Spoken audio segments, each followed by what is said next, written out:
ચોરીના 4 ફેરા સાબિત કરી આપે છે કે દીકરી કોઈ દિવસ બાપની પાસે માંગતી નથી, કારણ કે 4 મંગળ ફેરામાં બાપ પોતાની દીકરીને જગત આખાની સમૃદ્ધિ કન્યાદાનમાં આપે.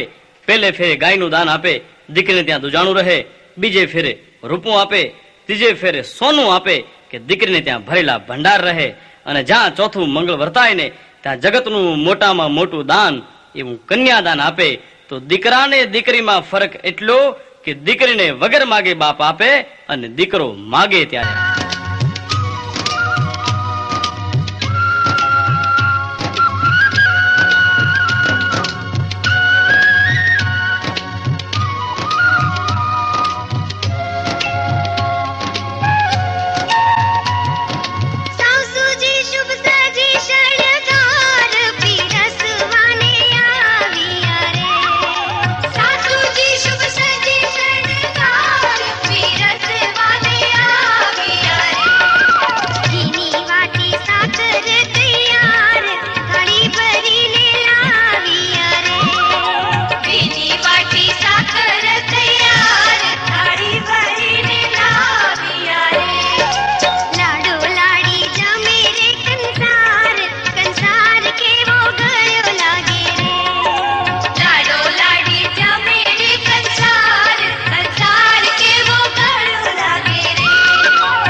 रब करे तुझको भी प्यार हो जाए, रब करे तुझको भी प्यार हो जाए।